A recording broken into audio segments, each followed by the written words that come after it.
Welcome back to the Smoke Shack. This is Steven. Today I'm bringing you a review on Dunbarton Trust's Red Meat Lovers.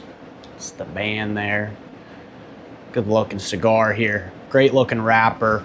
There is a vein right here that I don't know if the light's catching it for you just right, but there's a vein right there running it down the cigar. It's protruding just a little bit. But other than that, very even roll here. The end here is a closed toe. It's actually, instead of like the regular closed toe, there's a cap on the bottom here. Very, very neat. And then the top here, a very flat cap on top. Very nice double cap though. Large cap there on top. Very good looking cap. The wrapper here is a Connecticut broadleaf. The binder is a Mexican San Andreas, and then the filler is a Nicaraguan and United States filler. This is a 6x48 Toro, or they call it the beef stick. When I picked it up, I looked at it and I kind of double took because, I mean, it looks 6 inches, but when I put it next to an actual 6-inch cigar, it's not 6 inches. So I'm not really sure what that's about. Now, the beef stick is the only one that does not have the pigtail top. So I do know that this is the beef stick, but it's not the correct size, or at least the size listed. I'm not sure what's up with that. Anyway, the body's aroma, or the wrapper's aroma, is a very mild barnyard. The toe's a little bit stronger, but still that same barnyard. Go ahead and cut it here. This cigar would be perfect to punch, as it's a nice, got a nice flat top there. I am, however, going to straight cut it.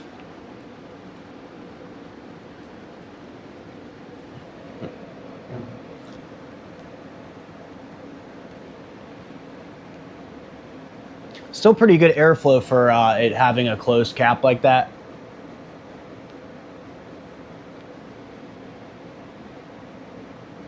Very strong amounts of barnyard there. I'm gonna go ahead and light it up.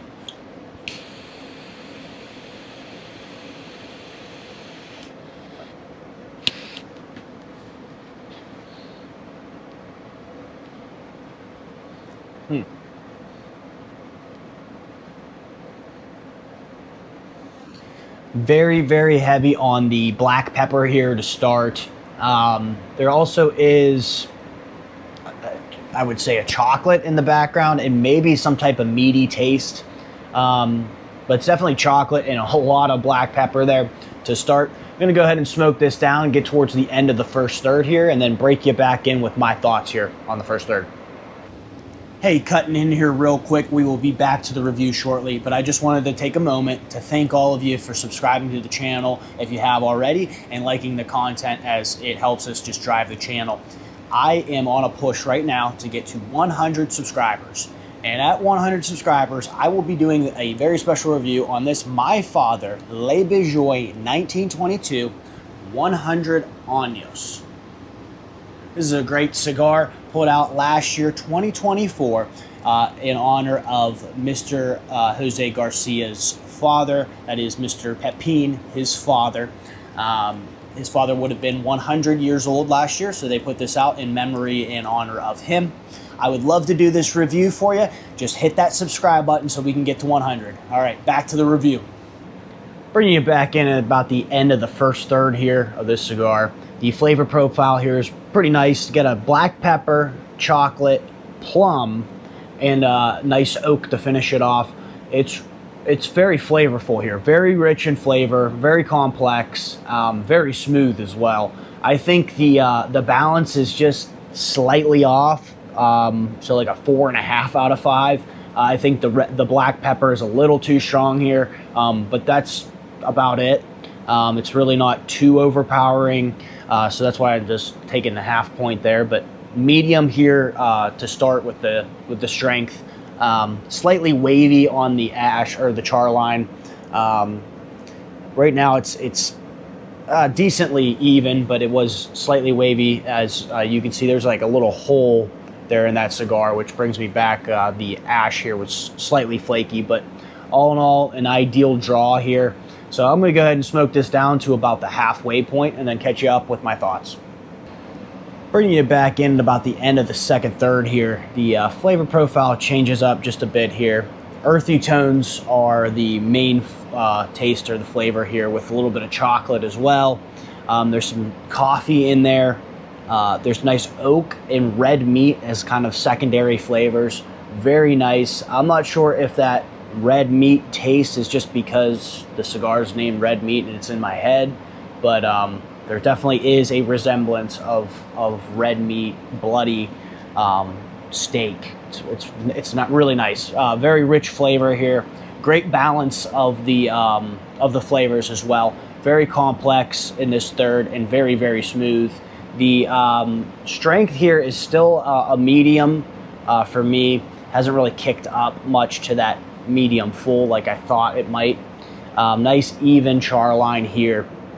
Good solid ash there. The ash is burning very, very white. Good sign of some aged tobacco used here in this cigar. And the draw is nice and ideal.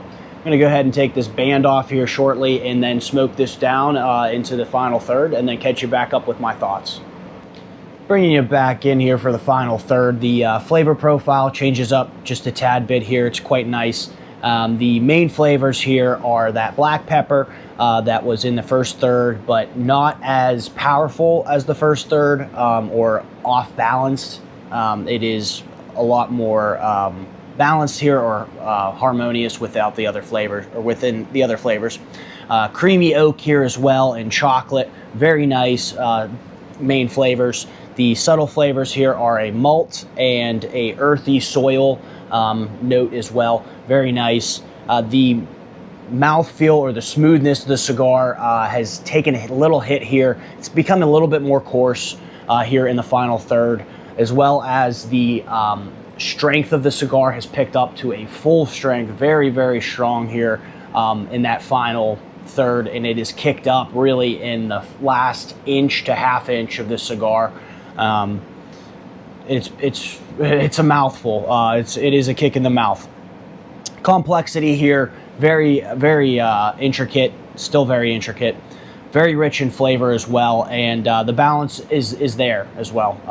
With the black pepper from earlier on, maybe the balance might feel off here, but it's not. It's just that coarseness of flavor. Nice even char line here as well. The ash becomes solid here in the final third. Nice ideal draw. The smoke output was really increased here in the final third, but the draw stayed ideal, so not sure what that was all about there. Maybe just kind of really kicking up.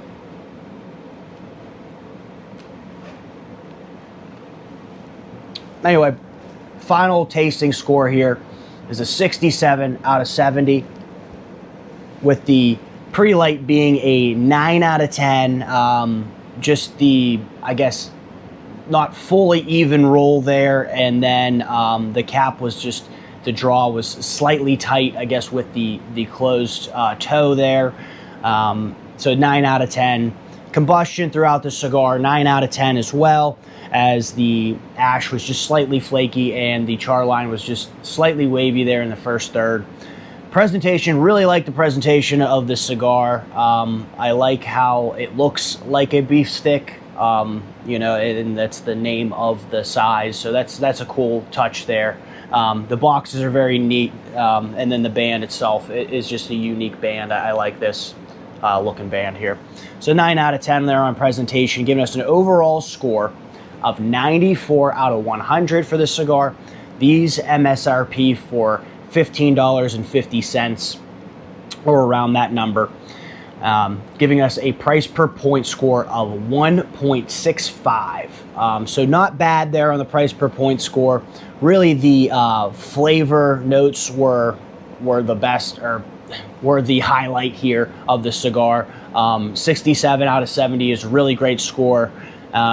Really would come back to this cigar for that plum that we got in that first third. I think that's a unique flavor that I really like in cigars, as well as that red meat flavor that I got in the second third. Again, I don't know if it was just because I had red meat in my head from reading the label and everything, but there just seems to be a very red, steak, not super well done taste in there with the black peppers, with the black pepper and everything. It's just really nice. I like this cigar for that. Don't like how it finished and how coarse it got within my mouth, and then how full the strength was there, just how it picked up in intensity very fast in the final third. Wasn't a real fan of that, but other than that, this cigar was really fantastic, and a 94 out of 100 is a great score for a cigar. If you like this video, please leave a like down below. Comment if you've had any of the Dunbarton products, and if you've had any of these red meat lovers cigars, and your thoughts on the cigars. Subscribe to the channel if you haven't already, as you know that we're on a push right now to get 100 subscribers, so please help us out, hit that subscribe button. We'll see you next time here on the Smoke Shack.